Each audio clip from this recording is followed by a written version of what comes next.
now a word from our sponsors.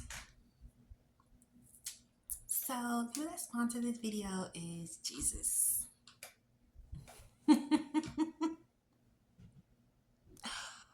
Ooh. Huh.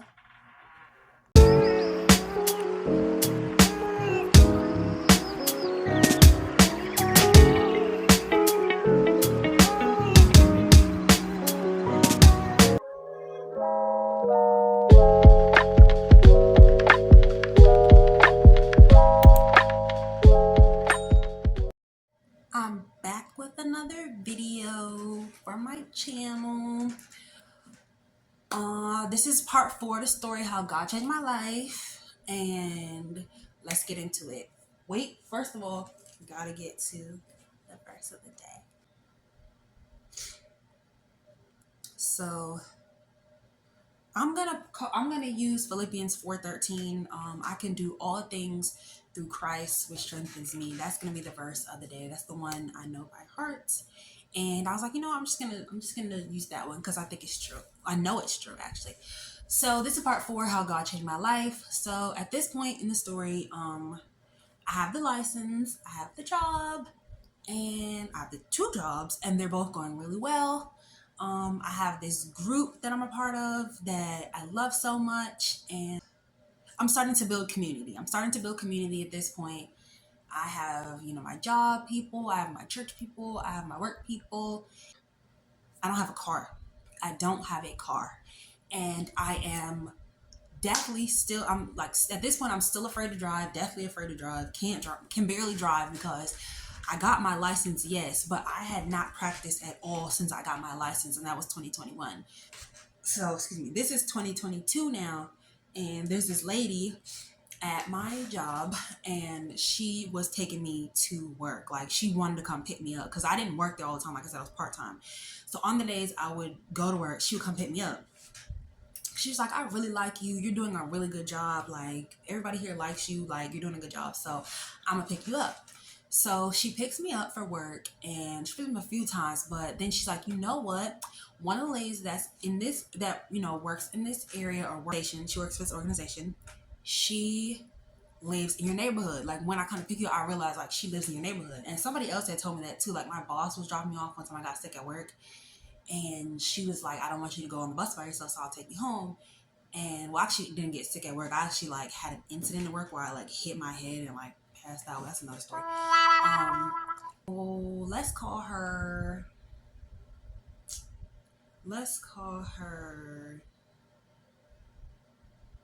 Apples. So this is where Apples lives. I don't know why I gave her a fake name, but let's call her Apples.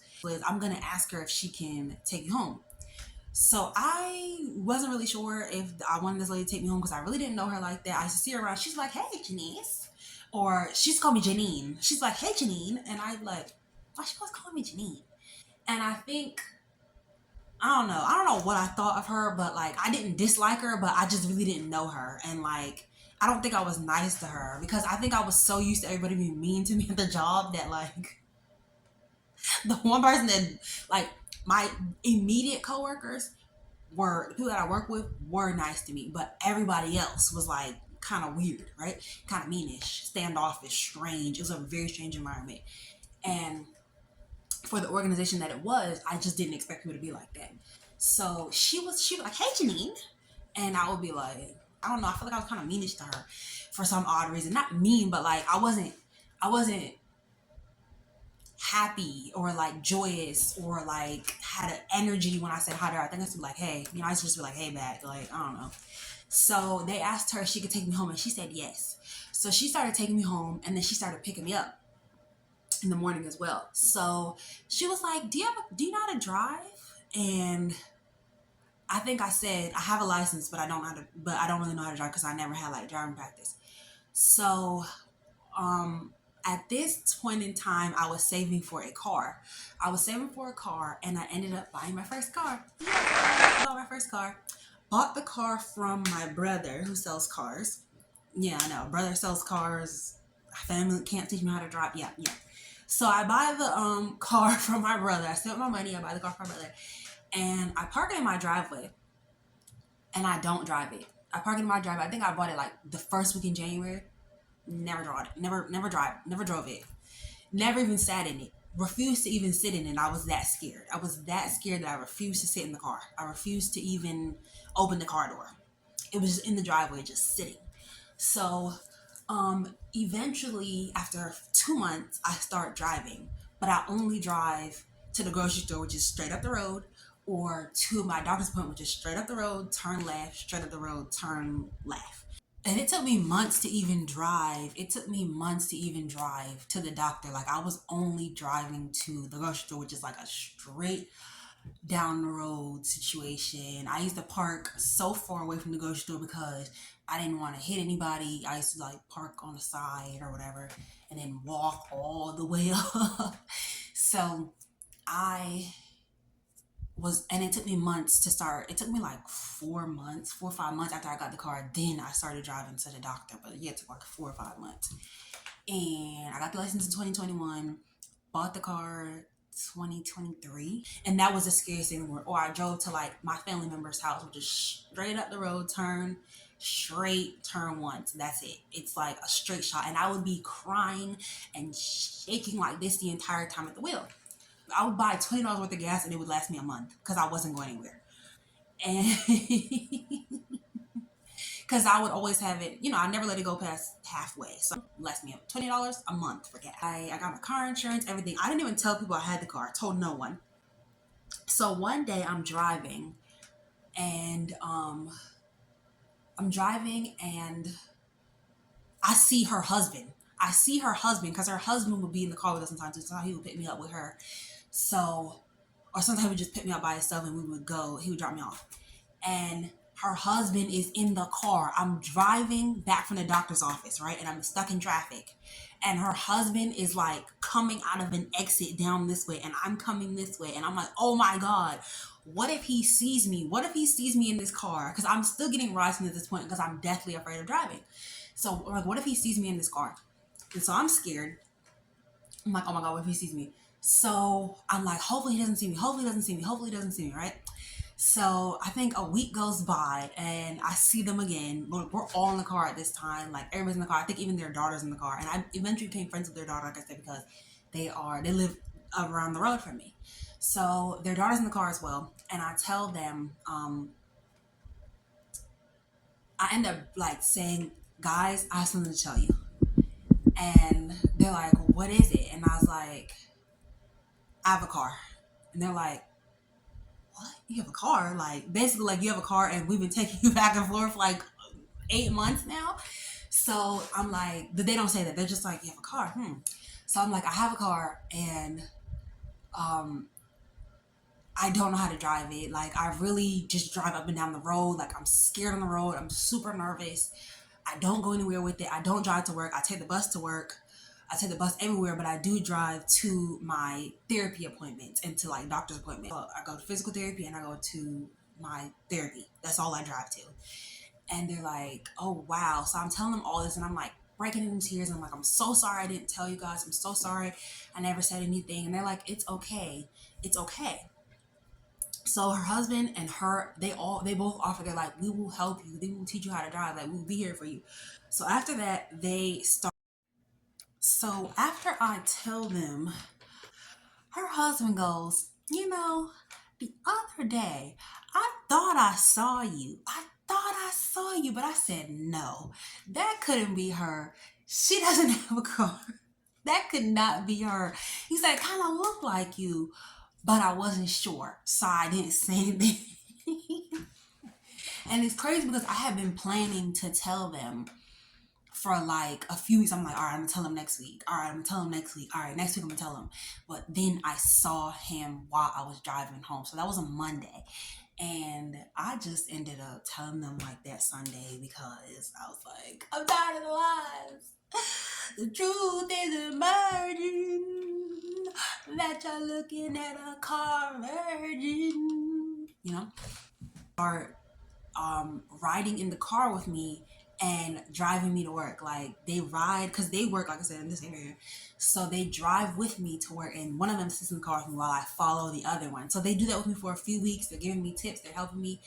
and till I'm ready to drive by myself, but behind them. So every time I go to work, I drive behind them for weeks, for months. And then finally, I end up, and I'm not gonna lie, I'll tell y'all the truth. I had to get a little, something from the doc to calm, to the edge off, to take the nerves. I had to get a little something from the doc to help with that. And just to calm me for driving. And so I'm starting to drive, and I'm going, and then I'm starting to go without them. And her husband is giving me like parking lessons. He's teaching me how to parallel park. He's teaching me how to reverse park. He's teaching me how to front park. He's teaching me on the road, like.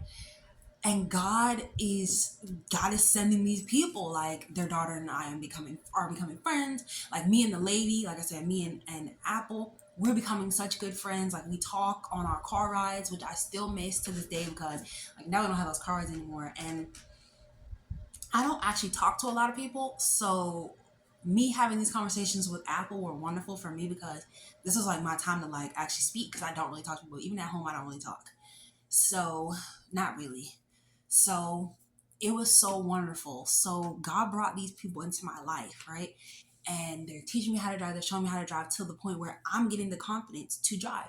So September comes around, and I have to go to a birthday party. I have to go to my niece's birthday party, and it is way, way, way, way, way, way far, right?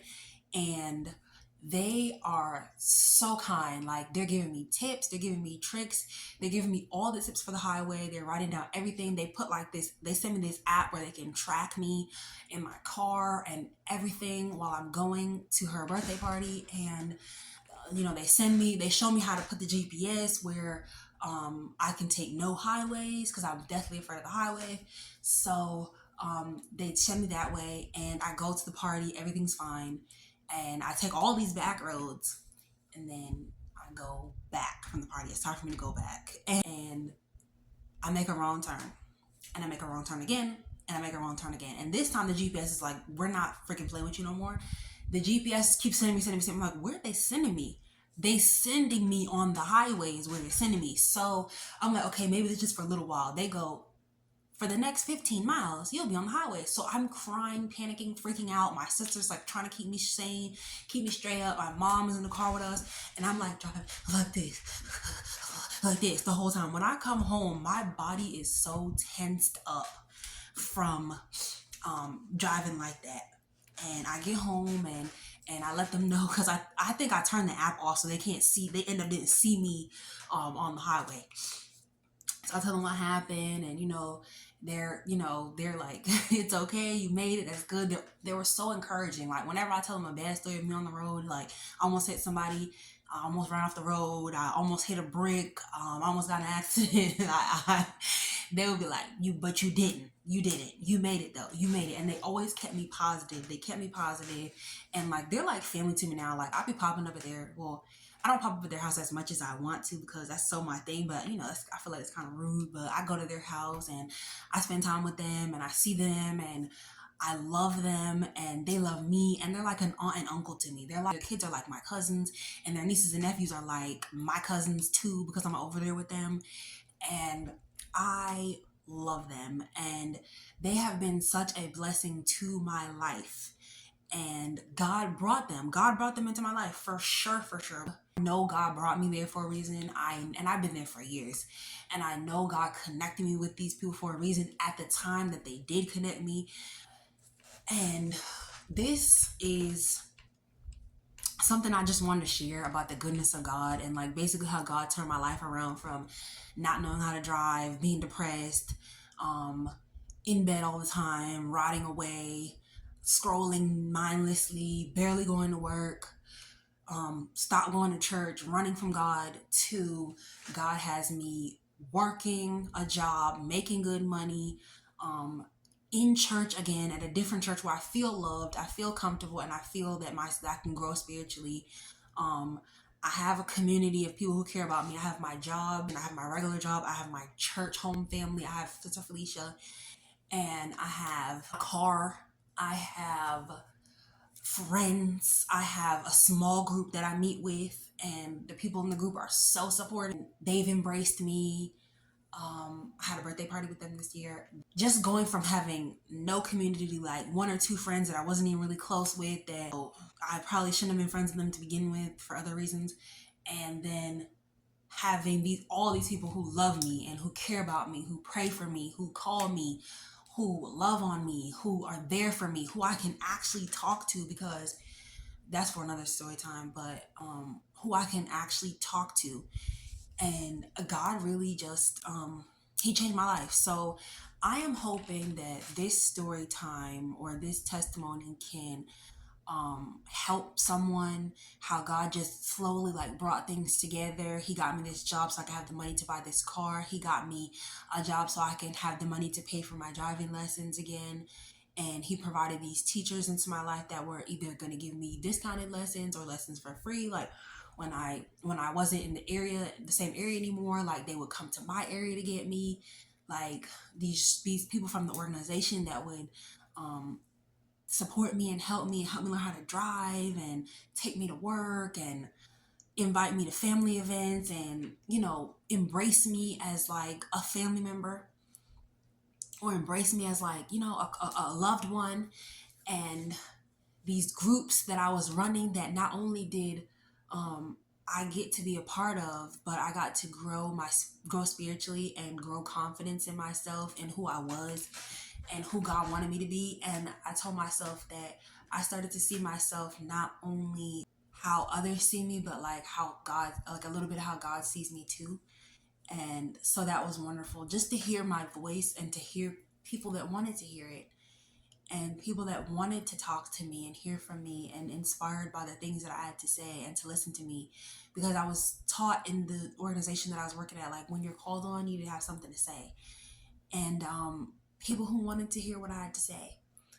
And if you know me, I have a lot of trauma around like, not being heard growing up. So just being in that space where I could be heard and people were wanted to hear what I had to say and I got to hear what they had to say and they learned from my testimonies and I learned from theirs was absolutely wonderful. And so I hope this story, or playlist helps somebody, because like this is how basically God changed my life within like the course of a few years, from like being depressed for years and not doing anything with my life to having this life, having friends, and having the community that my soul needed, that I sought after so badly, that I was thirsting for and didn't realize that was the water that God was wanting to fill my cup with. And so yeah, thank you all so much for watching. Like I said, I hope this touches somebody. So this is the end of, I think, this series. So peace, guys. It's your girl Janice. I love you all so much for watching. And I'll see you next time. Bye.